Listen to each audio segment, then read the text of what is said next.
여러분 혹시 만화 영화 중에 엄마 찾아 산말리라는 애니메이션을 혹시 알고 계십니까? 엄마 찾아 산말리.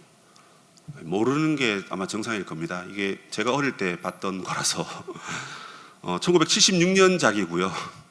원작은 이탈리아인데 일본에서 그 만화를 만들어서 우리나라에 방영했던 적이 있습니다.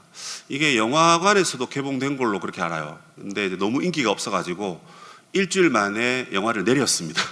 내리고 수년이 지나서 아마 사회적 분위기나 뭐 이런 게 조금 형성되니까 다시 영화관에서 상영을 했는데 많은 사람들이 봤던 그런 애니메이션입니다.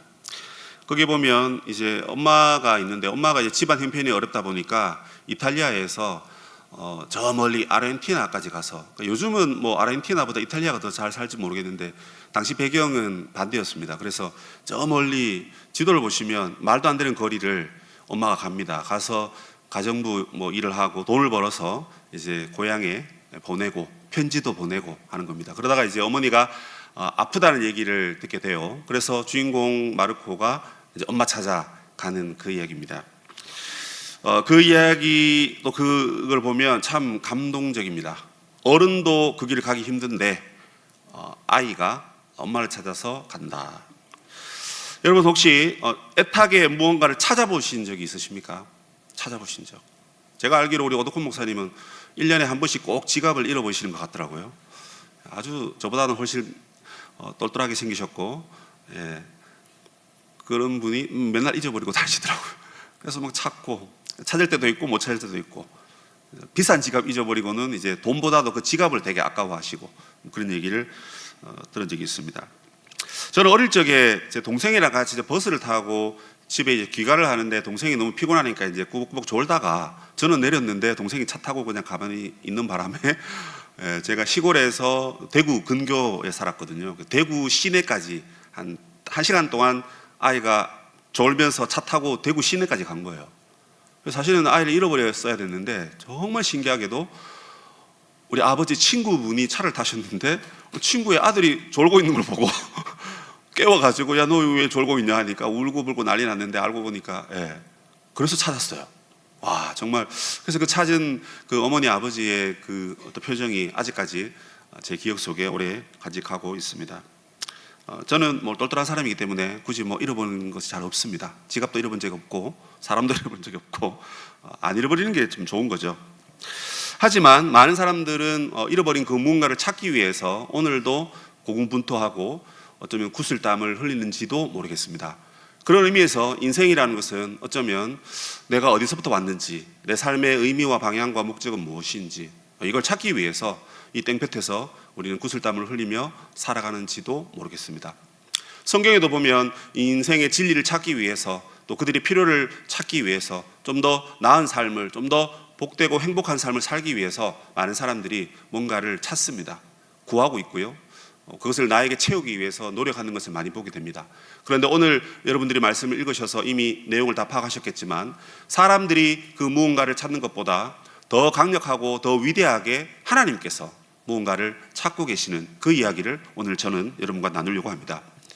우리가 성경을 읽으면서 항상 기억해야 될 것은 내가 어떻게 살아야 될까, 무엇을 하지 말아야 되고 무엇을 해야 될까, 이걸 생각하는 것이 너무너무 중요합니다.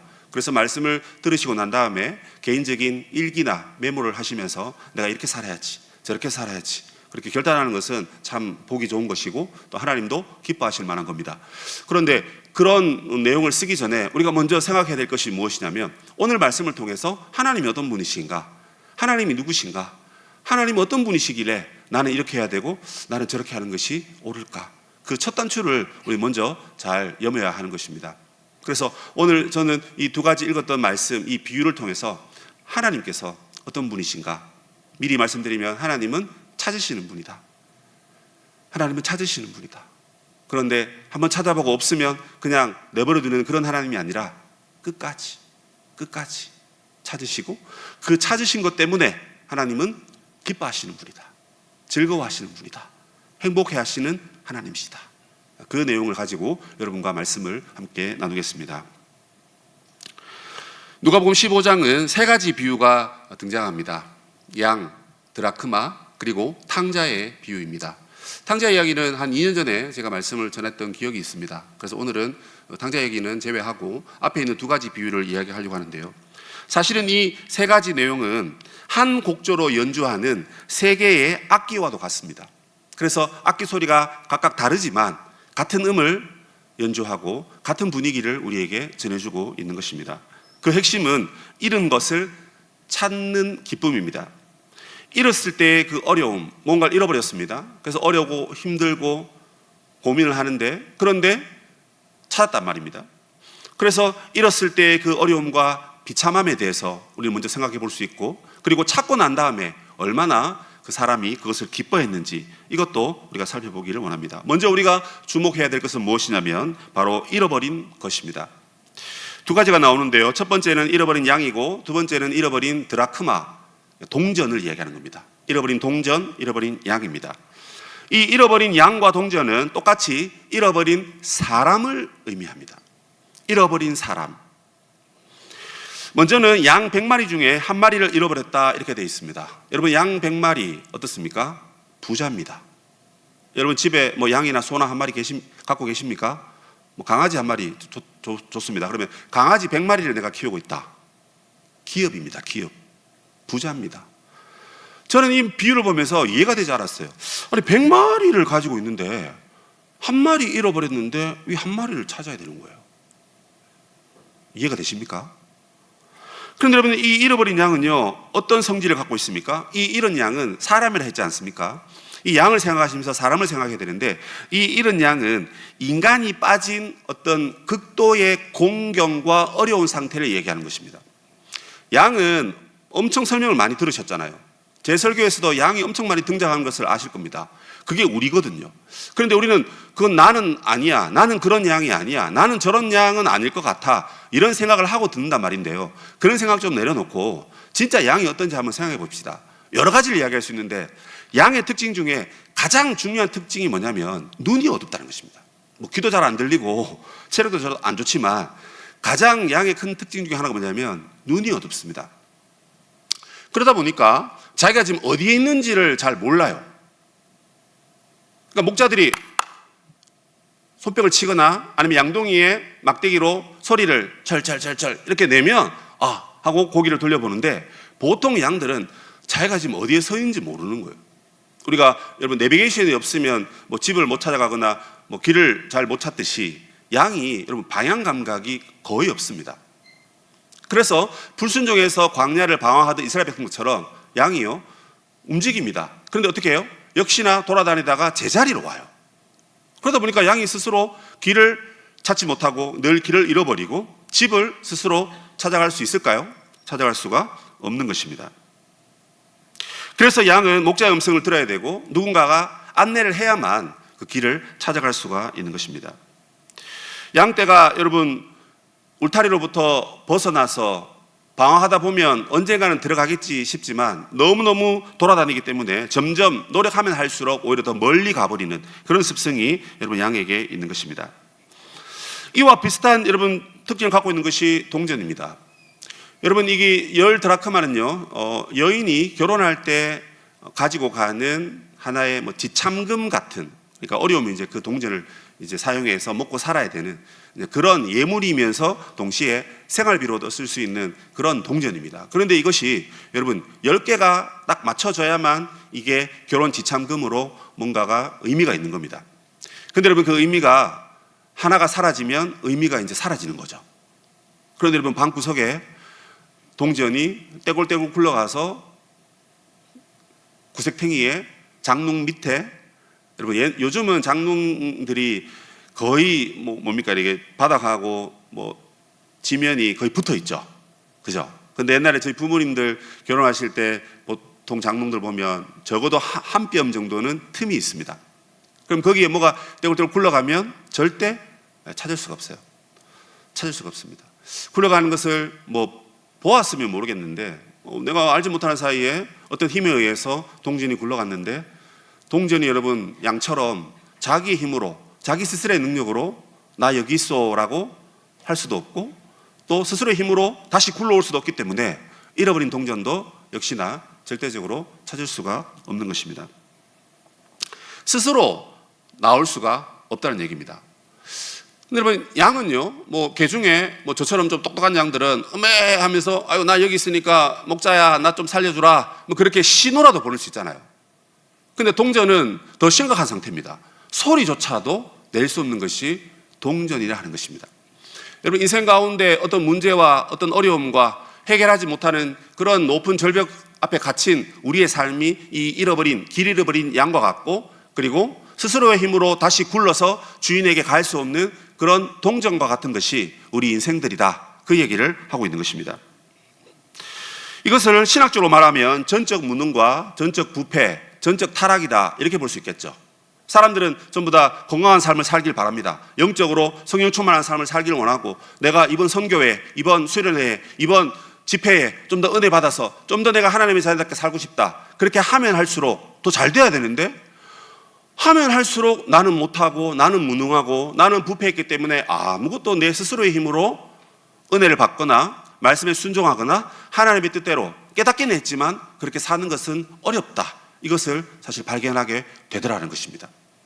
그래서 잃어버린 우리 인생들은 정말 그 누가 도와주지 않으면 아무것도 이룰 수 없고 아무것도 바꿀 수 없는 그런 연약한 인생이다 하는 것을 이런 양과 이런 동전 이야기를 통해서 우리 자신을 발견하게 됩니다. 우리 인생이 이렇게 때때로는 양처럼 길을 잃고, 그리고 동전처럼 전혀 우리의 힘으로 움직일 수 없어서 이 무기력한 상태를 표현한 여러 문학 작품과 영화들이 있습니다. 그 중에 저는 예전에 보았던 캐스트 어웨이라는 영화가 떠올랐습니다. 물론 죄송합니다, 이것도 2000년대에 나온 영화입니다. 그러니까 아마 여기 있는 분들도 거의 우리 아버지 어머니들 말고는 본 적이 없으실 겁니다. 그런데 빨리 보기 해서라도, 아니면 줄거리라도 저는 꼭 한번 찾아보셨으면 좋겠습니다. 거기 보면 저와 아주 닮은 톰 행크스가 등장합니다. 마음껏 비웃으십시오. 이 영화의 주인공이 톰 행크스인데, 그 주인공의 이름이 척 롤랜드라는 사람입니다. 척이라고 하겠습니다. 이 사람이 이제 비행기를 타고 가다가 택배 배달하는 그런 일을 하는 사람이거든요. 근데 이제 비행기가 추락해가지고 무인도에 이제 갇히게 됩니다. 그 무인도에 홀로 남겨지게 되는데, 거기에서 누구와도 대화할 수 없고 관계할 수 없고 사귈 수 없는 그런 환경에 놓여지게 됩니다. 그 사실 자체는 인간이 사회적 존재임에도 불구하고 무기력하게 내버려진 존재라는 것을 보여주는 대목이죠. 유일한 친구가 누가 있냐면 배구공 윌슨이 등장합니다. 윌슨은 생명체는 아닙니다. 배구공입니다. 근데 그 배구공에게 말을 걸어요.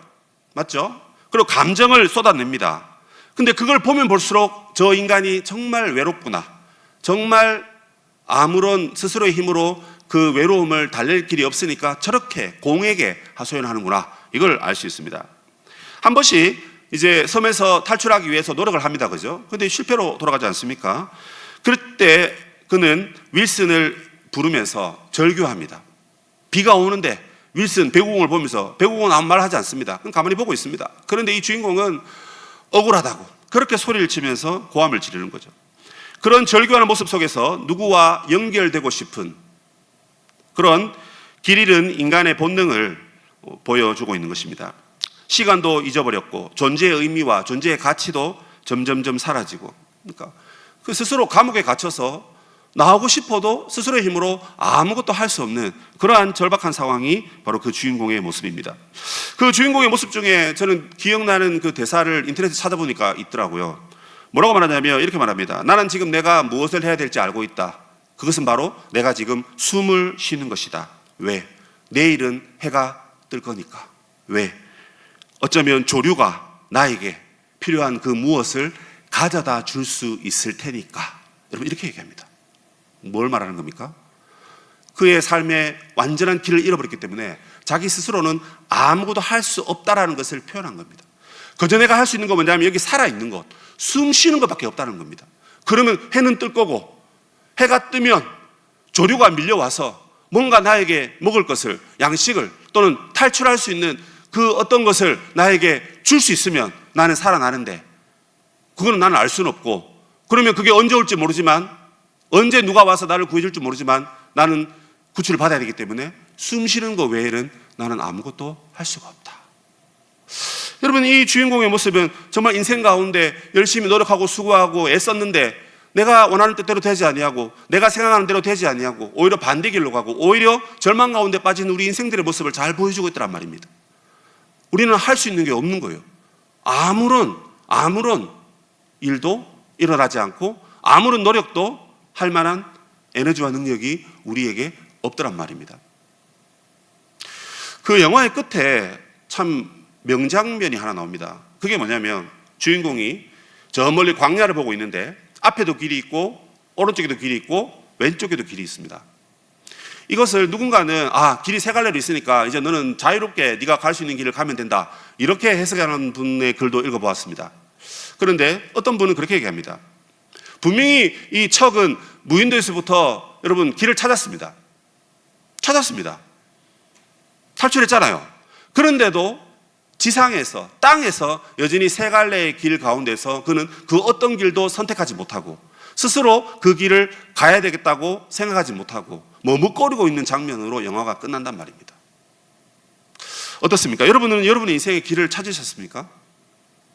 찾다가 노력하고 애쓰는데 결국에는 무인도에 갇혀서 빠져나오려고 그렇게 노력했는데 아무런 내 노력의 그런 열심과는 반대로 이루어지지 않았는데, 그러다가 우연찮게 어떻게 해서 됐는데 여전히 우리는 땅에서 갈 길을 알지 못하고 방황하고 있는 그런 우리의 모습이 길 잃은 양과 같다라는 생각을 그 영화를 통해서 우리가 생각해 보게 되는 것입니다.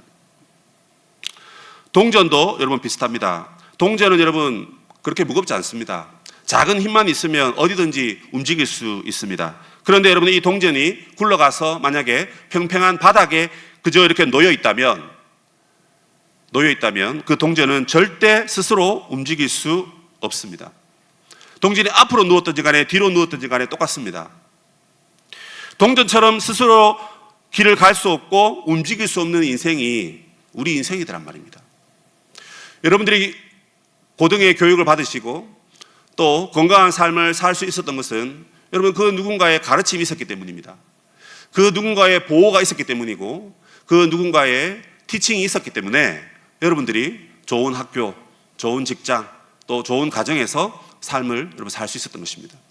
그런데 만약에 여러분 우리의 인생이 그냥 바닥에 널브러진 동전과 같다 그러면 누군가가 그 동전을 집어서 누군가가 그 동전에게 힘을 불어넣어 줘야만 우리가 움직일 수 있고 우리는 바른 길을 갈 수가 있는 겁니다. 그런데 그 힘이 없고 그걸 도와줄 수 있는 사람이 아무도 없단 말입니다. 그럼에도 불구하고 우리는 스스로의 힘으로 일어서려고 무진장 노력합니다. 엄청나게 노력합니다. 그래서 서로 경쟁하고 싸우기도 하고 서로 모함하기도 하고 내가 올라가야 되니까 상대방을 무시하고 상대방에게 거짓 증언을 퍼뜨리고 그래서 나는 성공하고 상대방을 무너뜨리는 그런 무한 경쟁 사회에 저와 여러분은 살고 있다는 거죠. 여러분이 어쩌면 한 번쯤 읽어보았을 만한 도스토옙스키의 죄와 벌이라는 책을 아마 기억하실 겁니다. 물론 저도 읽어봤지만 사실 그 읽었을 때는 이게 무슨 의미인지 크게 와닿지는 않았습니다. 근데 말씀을 준비하면서 이 책에 있는 내용이 또 살짝 떠올랐습니다. 거기 주인공은 가난한 법대 중퇴생입니다. 그러다 보니까 가난하고 가진 게 없습니다. 그러나 자기의 마음과 신념만큼은 그 누구보다도 강직했습니다.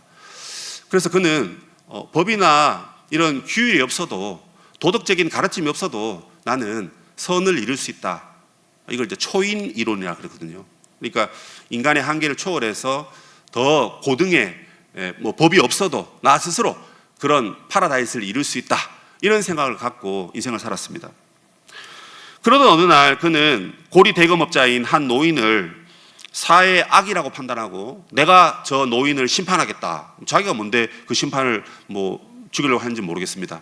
그런데 고리 대금업이라는 것이 별로 좋은 직업은 아니지 않습니까? 그래서 그걸 심판하겠다 하고 정의의 칼을 뽑아듭니다. 그러면서 그 돈을 취하고 그 돈을 자기 어머니와 여동생에게 주어서 또 가난을 이기기 위해서 그런 짓을 합니다. 그래서 자기는 나는 법 없이도 살고 나는 내 힘으로 세상에 파라다이스를 이루겠다. 그렇게 해서 살인을 사실 저질렀습니다.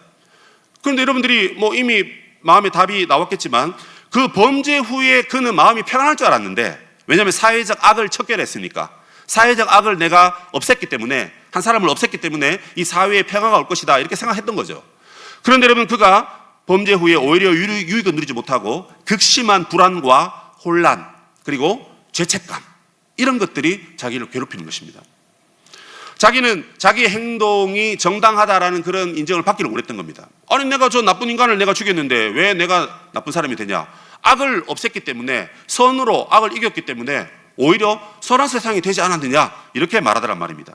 하지만 그의 주장은 실패되었습니다. 그리고 그는 병을 얻게 되고, 병이 자신의 정신까지 지배하면서 정신적으로도 매우 피폐해지는, 점점 무너져가는 삶을 살게 됩니다. 그러면서 이제 수사관은 이 주인공을 잡아넣기 위해서 수사를 점점점 열심히 해오는 거죠. 그래서 결국에는 어떻게 됩니까? 잡혀가게 됩니다. 그런데 이 과정에서 그가 회복하게 되는 과정을 그리고 있습니다. 누가 도와주냐면 소냐라는 한 여성이 그를 도와줍니다. 역설적이게도 그는 매춘일을 하면서 살아가는 사람입니다. 그런데 그가 요한복음 11장에 있는 그 나사로를 살리시는 예수님 이야기를 이 주인공에게 해줍니다. 이 얘기를 듣고 그는 마음의 평안을 찾습니다. 그리고 오히려 수사관에게 이제 잡혀가서 죗값을 물고 시베리아로 가서 8년 동안 이제 옥살이를 하는 그런 내용입니다. 자기의 힘으로, 자기의 노력으로 정의로운 사회를 구현하겠다라고 그렇게 고함치고 살인까지 저질렀던 그에게 오히려 그는 인생의 피폐함을 느끼게 되고 아무런 에너지가 없는 자기의 상황을 보게 되는 것입니다. 그런데 한 여인의 메시지를 통해서, 복음의 메시지를 통해서 그가 회복하고 벌을 받긴 받지만 그의 마음에는 평안이 찾아왔다 하는 그런 내용이 그 책에 한 부분 기록되어 있습니다. 여러분, 이 영화에 나온 이야기라든지 또는 이 책에 나온 이 주인공들의 모습은 정말 연약하고 아무 볼품없는 그런 우리의 연약한 우리 인생을 보여주는 한 단면이라고 생각을 합니다. 그래서 우리는 길을 걸어가면서 바른 길로 가고 옳은 길로 가고 완전한 길로 가기를 원하지만 우리의 힘과 우리의 노력으로는 역시나 그 길에 도달할 수 없다, 그런 내용을 우리는 살펴볼 수 있는 것입니다. 자, 그러면 이런 전적인 타락과 무능과 부패함 가운데 우리가 어떻게 길 잃은 우리들이 하나님 기뻐하시는 방향으로 갈 수 있는가? 그것은 바로 목자의 찾음과 그 다음에 그 여인의 찾는 노력 때문입니다. 목자가 오늘 본문에 보면 양을 찾아왔다고 합니다. 목자가 양을 찾을 때는 여러분 물불을 가리지 않습니다. 확률적으로 보면 여러분 100마리 중에 한 마리니까 몇 퍼센트입니까? 1%입니다, 여러분. 여러분 1%를 얻기 위해서 여러분들 99%가 희생될 수도 있습니다.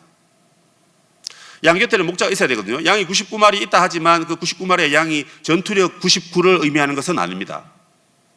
늑대 한 마리가 양을 괴롭힐 수도 있고 늑대 한 마리가 99마리를 괴롭힐 수도 있어요. 그럼 무엇이 손해가 더 큽니까? 당연히 99마리죠. 99마리를 잃어버릴 가능성이 더 손해가 큰 겁니다. 그런데 이 목자는 그 99마리를 두고 한 마리를 찾아갑니다. 저는 이 대목이 이해가 되지 않습니다. 그래서 이 설교의 제목을 다시 붙이라면 하나님의 이상한 기쁨, 이렇게 붙이고 싶어요. 오늘 설교의 제목이 하나님의 기쁨이거든요. 근데 하나님의 기쁨은 우리의 생각과는 다른 겁니다. 우리는 여러분 경제 논리를 따집니다. 그렇지 않습니까? 우리의 상황을 따집니다. 내가 할 수 있는 것을 따집니다. 무엇이 더 유리한가, 이걸 따진단 말입니다. 우리의 한계이기 때문에 그렇습니다. 우리는 그 한 마리를 어여쁘게 보지 않거든요. 그러면 그렇지, 저 고집스러운 양이 말이야, 자기 영역을 이탈해가지고 저렇게 나가 설치니까 저렇게 잃어버리는 거 아니야. 99마리나 잘 지켜야 되겠다, 이런 생각을 우리는 한단 말입니다. 그런데 목자이신 우리 하나님은 그 한 마리를 찾아 나서는 겁니다. 근데 그 한 마리를 찾기 위해서 여러분 10분, 20분 만에 찾았을까요? 하루 이틀 만에 찾았을까요? 찾기까지 찾았다고 되어 있습니다, 여러분. 찾기까지. 그럼 뭐예요? 시간을 정해놓지 않았습니다. 평생이 걸릴 수도 있고 한 달이 걸릴 수도 있고 엄청난 시간이 걸릴 수 있는 대가를 목자가 치르신 겁니다. 그런 얘기 하죠. 온 지구에 사람이 65억, 70억 되는데 똑같이 생긴 사람은 하나도 없다 그러잖아요. 그러고 보면 하나님의 창조가 참 신기하고 오묘하면서 동시에 우리 한 사람 한 사람이 다 너무 소중하구나, 이런 생각을 하게 됩니다. 그런데 진짜 우리 하나님 목자가 맞으세요. 왜냐하면 그 잃은 양 한 마리, 그 양이 없으면 안 되거든요.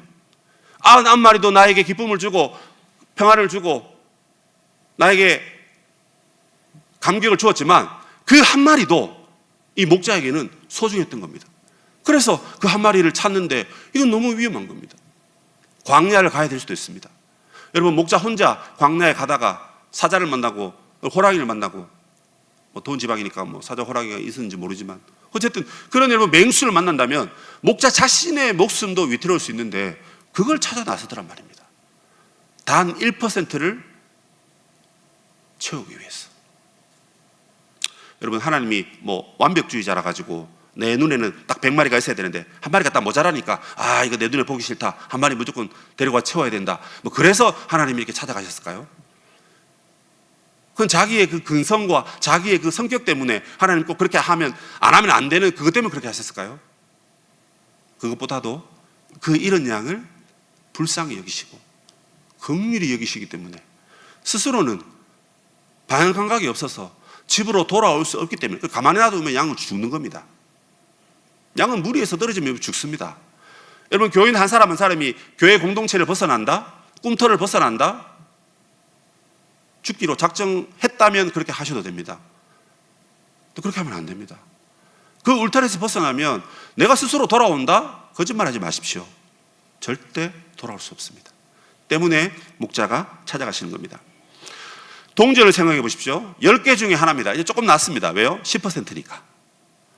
좀 낮습니다. 100마리 중에 한 마리는 그냥 갖다 버려. 뭐 새로운 양 한 마리 구해오지 뭐 이래도 되는데 그 양을 찾아가는 그 열정을 보였는데 10개 중에 하나니까 10%니까 좀 낫다. 이런 생각을 우리가 하는지도 모르겠습니다. 그렇지만 그 10%도 중요하기 때문에 이 여인은 온 집을 다 뒤져서 동전을 찾는 겁니다. 동전이 스스로 굴러올 수 없기 때문에 스스로 나 여기 있으니까 얼른 나를 주워 가세요 라고 할 수 없기 때문에 여인이 찾은 겁니다. 엄마 찾아 산말리에 여러분, 이 일본 애니메이션 이 마르코가 걸어간 거리는요 자그마치 25,910km다라고 그렇게 되어 있습니다. 인터넷 자료를 찾아보니까 이렇게 되어 있더라고요. 이 거리는 지구의 약 3분의 2 바퀴입니다. 그러니까 지구의 둘레의 3분의 2를 걸어서 엄마를 찾아간 겁니다. 그런데 여러분, 그 만화영화를 쭉 보면 이 웬만한 어른도 가기 힘든 길인데 이 힘든 길을 끝까지 버팁니다. 그런데 영화를 보면요, 저도 어릴 때 기억이 나요. 이렇게 뭔가 엄마 좀 찾았다 싶은데 엄마가 없어. 어떻게 하죠? 엄마가 한 달 전에 이사 갔어요. 이렇게 끝납니다. 그럼 그 다음 또 열심히 봅니다. 엄마 찾아야 되는데 이러면서 보는데 어떻게 됩니까? 엄마가 일주일 전에 또 어디 갔어요. 그래서 꼬리에 꼬리를 물고 이렇게 가는데 이 만화 영화가 여러분 52편입니다. 52편인데 엄마 찾는 이야기가 몇 편까지 가는 줄 아세요? 그러니까 엄마 찾는 이야기가 50편까지 갑니다. 그러니까 여러분, 이게 이제 어릴 때 우리 동심을 완전히 짓밟는 이 만화입니다. 이제 엄마 찾아야 되는데 엄마 끝까지 못 찾습니다. 거의 끝에 가서 찾아요. 그리고 나머지 한 51, 2편에 이제 엄마가 병이 들었는데 이제 아들을 보고 수술을 하고 나아가지고 이탈리아로 귀국해서 해피엔딩, 이 끝이에요. 끝이는데 그 50편이 찾아가는 이야기입니다. 엄마 찾아가야죠. 근데 진짜 놀라는 건 뭐냐면 찾았는데 엄마가 머문 곳을 찾았는데 엄마는 없어. 근데 또 가야 돼. 이걸 여러분 50번 반복한다 생각해 보십시오. 저는 저희 어머니 사랑하지만 저는 한 3번 찾다가 이제 그만하자 이제. 엄마 어디 잘 살고 계시겠지. 엄마 뭐 결혼을 새롭게 하셨을까? 그건 잘 모르겠고 어쨌든 엄마 천국 가서 만나요 이러고 그냥 잘 살고 계시겠지. 내 인생이나 찾자. 여러분, 이렇게 돼야 되는데 이 어린 소년입니다. 소년. 그죠? 그러니까 이 어린아이가 그걸 찾기 위해서 진짜 목숨 걸고 가는 겁니다, 여러분. 목숨 걸고.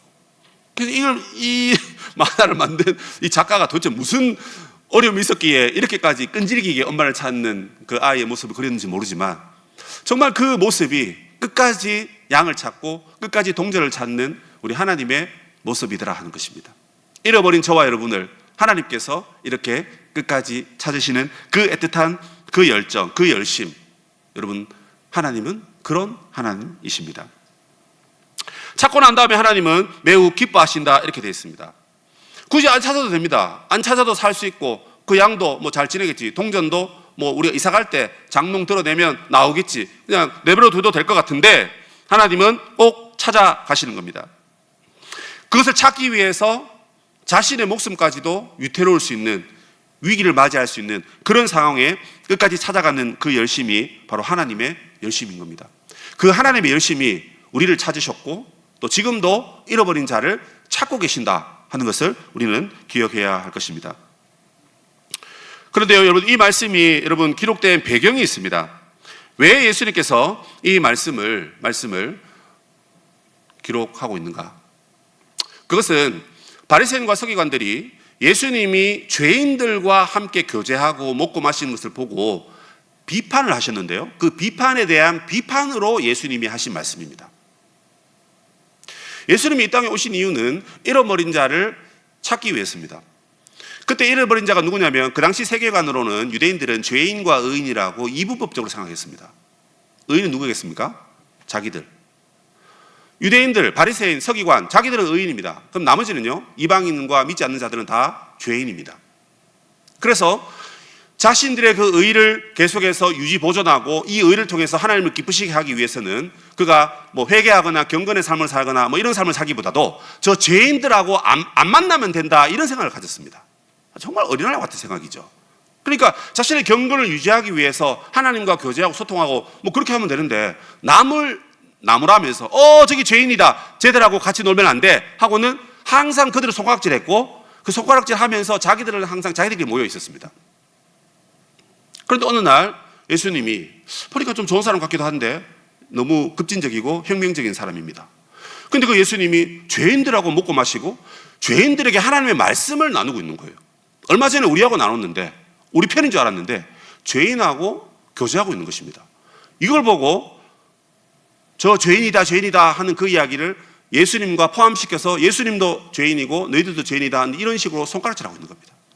그런데 예수님이 그들에게 이 비유를 말씀하시면서 오히려 역으로 지도자들을 비판한 내용입니다. 그런데 이 비판한 내용의 핵심이 무엇이냐면 두 가지입니다. 그 첫 번째가 무엇이냐면 오늘 본문에 보시면 4절에 이렇게 되어 있습니다. 4절 제일 마지막에 뭐라고 되어 있습니까? 찾아내기까지 찾아다니지 뭐라고요? 아니하겠느냐, 이렇게 되어 있습니다. 얘들아, 너희들이 나를 지금 비판하는데 내가 지금 이런 양을 찾으러 왔는데 찾아낼 때까지 내가 찾는데 이 찾는 것이 옳은 거 아니냐? 이렇게 물으시는 겁니다. 또한 8절에도 그렇게 말합니다. 이 동전을 찾기 위해서 이 여인이 부지런히 찾아다니죠, 그죠? 근데 이 여인이 부지런히 찾아다니듯이 내가 잃은 영혼을 찾기 위해서 부지런히 찾지 아니하겠느냐? 무슨 말입니까? 너희들이 말씀을 알고 율법을 안다면 우리 가운데 있는 이 죄인들, 잃어버린 영혼들을 찾아야 되는 게 먼저 믿은 우리의 사명인데 내가 그걸 하고 있는데 왜 너는 그걸 나에게 비판하느냐? 그래서 내가 이게 찾는 게 옳은 일 아니니? 이 찾아야 되는 거 아니니? 그 너희들도 찾아야 되는 거 아니야? 이분법적으로 너는 나쁜 놈, 나는 옳은 인간 이렇게 말할 게 아니라 너희들도 지금 나처럼 죄인들을 영접하고 죄인들을 사랑하고 죄인들의 필요를 도와주고 그래서 함께 팔 걷어붙이고 그들을 찾기 위해서 다가가야 되는 거 아니니? 이렇게 말하는 겁니다. 그와 동시에 그렇게 하지 않는 너희들에게 왜 너희들은 그렇게 하지 않느냐라는 메시지도 같이 던지고 있는 겁니다. 이 말씀을 준비하면서 지난주 맥주 감사주의를 보내면서 하반기를 시작했죠. 하반기 시작하면서 저희 공동체는 꿈터를 분립도 하고 새롭게 꿈섬들을 임명도 하고 또 사정이 있는 꿈섬들 대신 다른 분이 또 꿈터를 맡는 그런 약간의 보수공사 또는 AS를 했습니다. 그러면서 18개의 꿈터가 24개, 5개 정도로 또 더 늘어나고 그건 우리가 이제 좀 더 성장했고 좀 더 우리의 모임이 풍성해졌다, 뭐 그런 의미 아니겠습니까? 그래서 하나님께 우리가 감사 예물도 드리지만 우리 공동체가 또 하나님의 감사의 또 내용이 되겠구나, 또 이런 양도 또 교회 다시 찾아왔고 뭐 그런 감사의 생각을 가졌습니다. 그러는 중에 제 눈에 한 지체가 왜 그런지 모르겠습니다. 제가 뭐 그 지체하고 깊은 관계를 주고받은 사이도 아니고 그냥 뭐 인사하고 또 케어하고 그랬던 우리 유디코의 지체입니다. 그런데 이 지체가 갑자기 안 보이는 거예요. 얼마 전부터.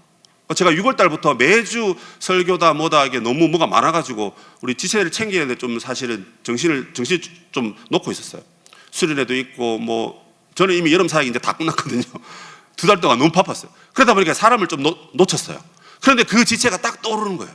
그래서 제가 어떤 지체에게 물었습니다. 아니 누구야? 혹시 어떤 지체가 갑자기 내 눈에는 한 2달 동안 안 보였던 것 같은데 어디 뭐 해외 갔니? 뭐 여행 갔니? 아니면 이사를 갔니? 물었습니다. 그러니까 그 친구가 한번 알아보고 말씀드리겠다 하는 거예요. 그래서 답이 왔어요. 답이 무슨 답이었냐면 목사님, 그 친구가 인간관계가 힘들어가지고 교회를 옮기려고 하는데 그래서 다른 교회를 지금 찾고 있습니다. 이렇게 얘기하는 겁니다. 제가 그 얘기를 들었을 때 일단 공동체 담당 교육자니까 대표라고 해야 되나요? 제가 마음이 너무 안 좋은 거예요. 왜요? 저한테는 99마리의 양이 있고 그 양들은 늘 저를 기뻐해주고 제가 잘난 게 있습니까? 탁월한 게 있습니까? 아무것도 없는데 그래도 자기들 목사라고 여행 갔다 오면 달달한 거 하나씩 사다 주고 그죠? 또 필요하면 목사님 기도해 주세요. 저는 기도해 주세요라고 저를 찾는 사람을 제일 좋아하거든요. 왜? 내가 필요하구나. 내가 기도해 줄게. 그런 얘기를 하죠. 그래서 너무 친근하진 않지만 또 너무 친근하면 또 여러분 또 이게 또 관계가 안 좋아지거든요. 그래서 적절하게 이렇게 친해지면서 하는데 이 한 양이 없어졌다는 얘기를 들었고 또 그 이유가 이 교제가 원활하지 않아서 모르겠습니다. 개인적으로 무슨 상처를 받았는지 싸우셨는지 잘 모르겠어요. 그런데 그래서 공동체를 떠나가겠다. 그것이 저에게는 진짜 하늘이 무너지는 것 같이 너무 누가 물어보지 않았습니다. 왜 그 친구가 없냐? 네가 잘못한 거 아니냐? 찾아와라. 그런 얘기 한 사람 아무도 없습니다. 제 스스로 그런 마음이 들더라고요. 그래서 기도하고 하나님 왜 그렇습니까? 하는 중에 딱 이 이런 양의 말씀이 저의 머리를 스쳐갔습니다. 이 말씀을 보면서 우리는 스스로를 잃어버리려고 하는 그 사람들을 왜 찾지 못하는가? 왜 찾으려고 하지 않는가? 어쩌면 이 지도자들처럼 저 봐라, 저 악한 사람들이니까 잃어버려도 된다. 의인인 우리들끼리 잘 먹고 잘 마시고 행복하게 신앙생활하면 된다. 그 사람 찾을 시간이 어딨냐? 지금 이 의인들을 관리하기도 바쁜데 우리끼리 함께 으쌰으쌰하기도 바쁜데 자기가 싫다고 떨어져 나갔는데 굳이 우리가 뭐하러 그 사람을 찾고 뭐하러 무슨 불편함이 있냐라고 질문할 이유가 무엇이 있겠는가? 그런 생각을 은연중에 우리가 하고 있는 건 아닌가? 그런 반성을 스스로 해보았습니다. 이런 상황 가운데 하나님께서는 길 잃지 않는 99마리 양보다 잃었다가 찾은 그 한 마리를 이 99마리가 신앙생활 잘하고 있는 양입니다. 그런데 이 양보다 하나님은 이 양을 더 기뻐하신다 그럽니다. 이게 하나님의 마음이고 여러분 이게 하나님의 기쁨입니다. 자, 그런데 내가 그 길 잃은 양을 찾고 있는 것이 옳은 일이 아니냐? 그런데 왜 비판하냐? 그런데 왜 너희들 관심이 없냐? 그런데 왜 너희들은 그 양을 찾기 위해서 기도도 안 하냐? 연락도 안 하냐? 이런 말씀을 저에게만 주시는 것이 아니라 오늘 교회마다 공동체마다 꿈터마다 분명 이런 양이 있을 건데 그 이런 양이 우리 머리에 스쳐 지나가고 있는데 그 양이 있는 모든 공동체를 향하여 하나님이 이 말씀을 하시는 겁니다. 여러분 이만하면 우리 괜찮습니다. 이만하면 우리 교회 좋은 교회입니다. 제가 평가 안 해도 이미 좋은 교회입니다. 그 교회에 저도 왔고요. 여러분도 신앙생활 오신 겁니다. 왜요? 99마리가 이렇게 예배를 잘 드리고 아름답게 봉사하고 서로 성도의 교제를 잘하고 여러분들이 또 하나님 나라 위해서 얼마나 수고하고 노력하고 애쓰고 있는 것을 하나님이 다 아시고 복 주시고 유디코가 여러분 얼마나 또 은혜를 많이 받았는지 여러분 결혼이 끊이지 않습니다. 지금 계속 결혼합니다. 러비아도 여러분 결혼해도 됩니다. 올라와서 하려 하지 마시고 러비아에서 결혼하는 사람들이 더 축복될 줄 믿습니다. 아멘. 얼른 결혼하세요. 결혼도 하시고 그래서 올라가서 이제 신혼부부 해가 너무 이제 인원이 많이 늘어나가지고 이걸 또 더 세부적으로 쪼개야 되나 더 꿈틀을 늘려야 되나 그런 행복한 고민을 하고 있습니다. 그래서 99마리의 양들이 이렇게 꼴을 먹고 동산에서 잘 뛰놀고 있는 이 모습이 우리에게 너무 기쁘더란 말이죠. 근데 그건 여러분 우리의 기쁨이고 하나님의 기쁨은 저 잃은 양 한 마리에 있는 것입니다. 하나님의 관심은 잃어버린 그 동전 하나에게 있더란 말입니다. 그래서 우리가 이렇게 기쁘고 행복하지만 하나님의 기쁨이 우리의 기쁨이 돼야 되기 때문에 그 하나님의 애타게 찾으시는 그 마음을 우리가 가져야 하는 것입니다. 그래서 여러분 이 말씀을 우리가 받으면서 이 하반기 이제 지난주부터 시작하고 이제 본격적인 시작 아니겠습니까? 먼저 여러분 우리 7월달 동안 이 한 달 동안이라도 우리 꿈터에 여러분 보이지 않는 이런 양을 좀 찾읍시다. 목사님 자기가 싫다고 안 오는데 연락하지 말아라는데 그러면 여러분 기도합시다. 기도 연락 안 해도 됩니다. 연락 안 해도 됩니다. 근데 기도하면 하나님이 찾아가시는 겁니다. 하나님이 그 사람들의 마음을 여시는 거예요. 그리고 열어서 우리 교회에 오면 좋지만 안 오더라도 아버지 품에는 가야 되잖아요. 하나님을 아버지로 모시는 자가 교회를 어머니라 생각하지 않으면 그 사람에게 구원은 있을 수 없다. 칼빈의 아주 유명한 고백입니다. 하나님을 우리 아버지로 고백하는 사람은 교회를 신자의 어머니로 받아들여야 된단 말입니다. 여러분. 교회에 와서 케어받아야 되고 엄마가 챙겨주고 엄마가 사랑해주고 엄마가 잔소리도 하지만 엄마가 또 넓은 품에 또 안아주잖아요. 교회가 그것입니다. 여러분. 나는 여러분 고집스러운 어린 양이지만 교회에 오면 목사님들이 리더들이 지체들이 용납해주고 사랑해주고 전부 다 우리 여러분 털어서 문제 안 나는 사람 어디 있습니까? 다 구리내 나고 다 냄새 나고 다 지긋지긋한 죄인들인 거 우리가 다 압니다. 그러나 하나님의 은혜가 우리에게 임하였기 때문에 그 은혜로 누군가를 통해서는 누군가를 품고 사랑하고 용납하고 인정하면서 그렇게 여러분 서로 이해하고 양보하면서 천국까지 가야 되는 겁니다. 그런데 여러분 우리가 싫다고 하나님이 싫다고 그 길 잃은 양 스스로 못 돌아온다니까요. 그 잃어버린 동전 자기 힘으로는 굴러올 수가 없어요.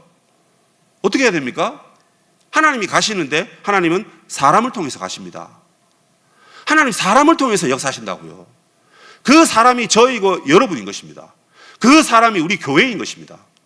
저는 바라기를 우리 유디코가 꿈섬이 100명 됐으면 좋겠어요. 러비아는 50명. 꿈섬이 50명 돼야 됩니다, 여러분. 그 꿈섬 한 명이 5명을 섬겨보십시오. 그러면 600명의 영혼을 우리가 찾을 수 있는 것입니다. 우리 곁에 얼마나 많은 잃어버린 영혼들이 있습니까, 여러분? 나만 구원받으면 됩니까? 됩니까? 됩니다. 그런데 하나님은 너도 구원받고 나의 기쁨인 저 잃은 양도 구원받도록 네가 가서 찾아라. 너희들이 가서 찾아라. 말하기 힘들면 기도라도 해라. 그럼 누군가는 가겠지.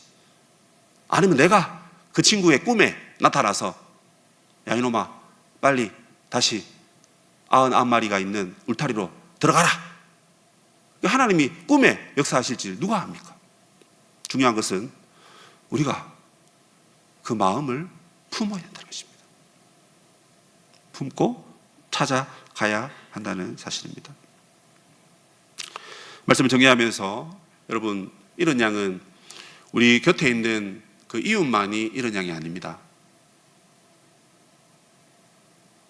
어쩌면 내가 이런 양이 될 수도 있습니다. 여러분 이런 양이 아니라고 자신하십니까?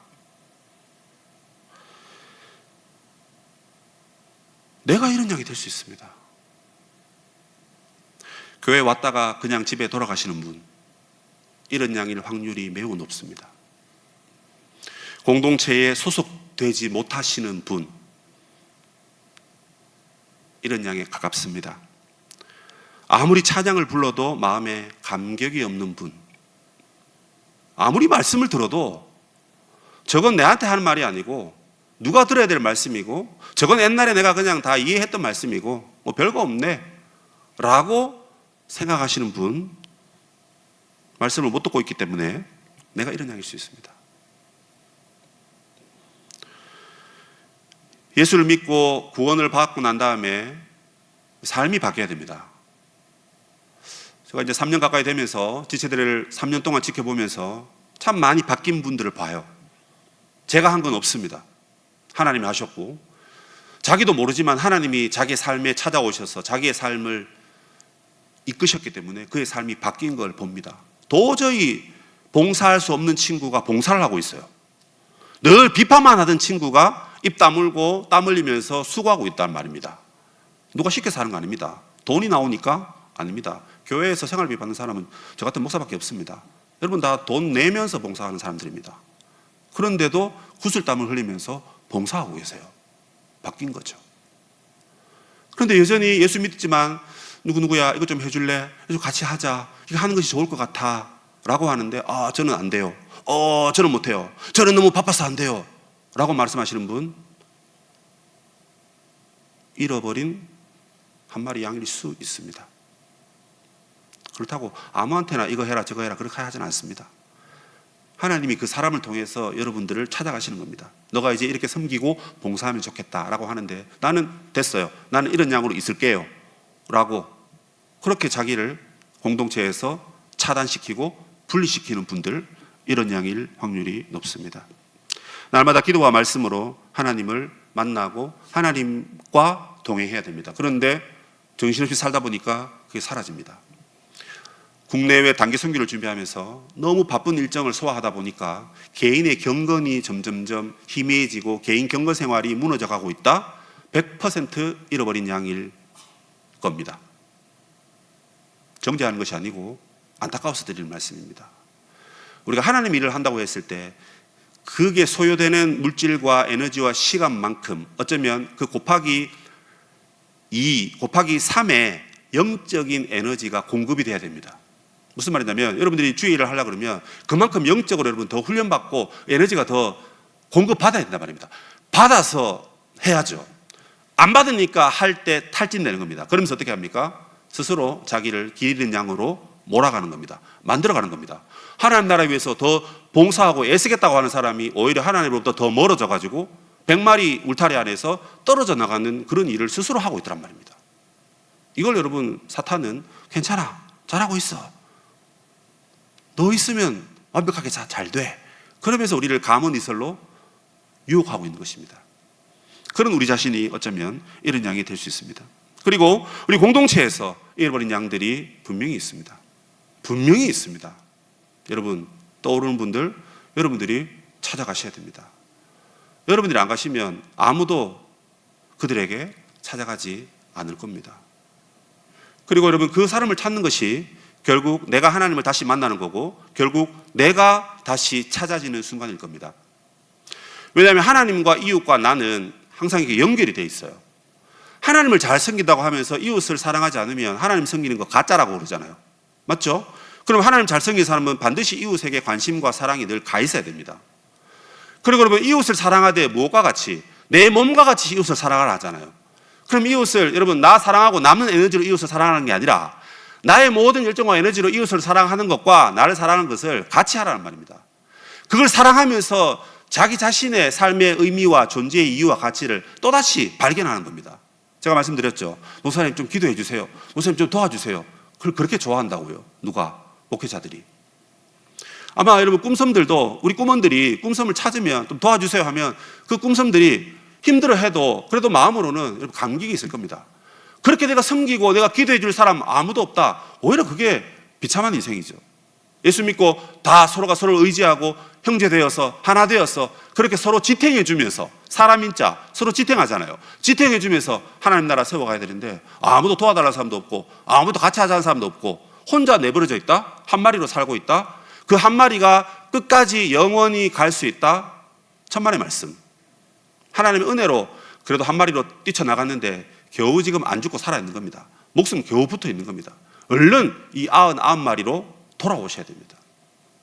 그래서 우리 공동체에서 떨어져 나간 그 지체를 여러분의 목숨만큼 중요한 사람들이기 때문에 여러분 우리가 그것을 찾아야 됩니다. 그리고 공동체 아닌 세상에 있는 잃어버린 영혼들이 아직도 너무너무 많습니다. 바울이 복음을 전하다가 어느 날 이웃 동네에서 바울을 죽이려고 이곳에 찾아왔습니다. 예전에 복음 전했던 곳입니다. 역사가 일어났습니다. 그런데 그곳의 도시의 영적인 분위기가 뒤바뀌고 난 다음에 바울을 반대하는 사람들이 화가 나가지고 이미 그 도시를 떠나갔는데 그 다음 도시에 찾아와서 여기에 있는 사람들을 선동시켜가지고 바울을 죽이려고 했습니다. 그런 어려움이 있을 때 하나님이 바울에게 찾아갔습니다. 바울아, 걱정하지 말아라. 그들이 널 죽이려 하지만 나는 너를 보호할 것이다. 왜? 이 성에 아직 구원받을 만한 사람들이 있는데 그들에게 너는 복음을 전해야 되기 때문에 너는 결코 죽지 않을 것이다. 바울이 여러분 배 타고 로마 가야 되는데 배가 파손돼 가지고 죽을 지경에 이르렀습니다. 그래서 여러분 배가 파손됐죠. 그런데도 하나님 어떻게 하셨습니까? 바울아, 너 절대 안 죽는다. 아무도 안 죽는다. 왜? 너는 로마까지 가서 내 복음을 그들에게 전해야 되기 때문에. 그들이 누군데요? 잃어버린 자. 그 잃어버린 자를 찾기 위해서 내가 너를 보낸 거다 하는 겁니다. 여러분이 살고 있는 여러분의 가정과 여러분의 직장, 여러분의 학교, 여러분의 삶의 영역, 여러분들이 선택해서 갔다고 생각하시면 그 착각입니다. 물론 여러분들이 좋아서 이 길을 저 길을 이 동네 저 동네 가정은 선택할 수 없지만 직장이나 학교는 여러분들의 성적과 여러분들의 실력과 여러분의 형편에 따라 가셨지만 그 모든 것은 사실 하나님의 큰 그림 속에 들어가 있는 작은 그림일 뿐입니다. 하나님의 큰 그림이 뭡니까? 먼저 믿은 우리가 잃어버린 세상에 죽어가는 그 영혼들을 살리라고 그곳에 보내신 겁니다. 그래서 직장 생활이 힘드시더라도 마지막 이 질문은 하고 직장을 옮기시든지 퇴사를 하십시오. 힘드니까 못 해먹겠네, 가야 되겠다, 이거 말고 하나님 저 너무 힘든데 여기 제가 찾아야 될 이런 양이 아직 있나요? 있으면 제가 이를 악물고 버티고, 없으면 하나님 저 옮겨주시면 안 돼요? 이런 얘기도 좀 하면서 여러분들의 삶의 자리를, 본질을 되찾으시길 바랍니다. 그게 없으니까 무조건 편하고 돈 많이 주고 인정해주고 그런 데 찾아가더란 말입니다. 근데 예수 믿는 사람이나 안 믿는 사람이나 똑같으니까 하나님 도대체 누구를 통해서 이런 영혼을 찾으셔야 됩니까? 우리 보고 찾으라고 우리에게 복음을 먼저 주시고 믿게 하셨는데 정작 우리는 그 생각을 하지 아니하고 그냥 자기의 안위만을 위하고 있다면 여러분 그것은 구원받은 자의 삶의 자세가 아닌 것이죠. 하나님 우리에게 말씀하십니다. 여러분의 삶의 자리에서 잃어버린 자를 찾으라고, 공동체에서 뛰쳐나간 자들을 찾으라고, 그리고 무엇보다 내가 잃어버린 양이 되지 않게끔 정신 바짝 차려야 됩니다. 그래서 잃어버린 양을 여러분 이야기하면서 끝으로 저와 여러분이 하나님을 잃어버리지 않도록 우리 자신을 하나님 앞에 바로 세우는 그 은혜가 저와 여러분에게 있으시기를 주님의 이름으로 부탁드립니다. 아멘.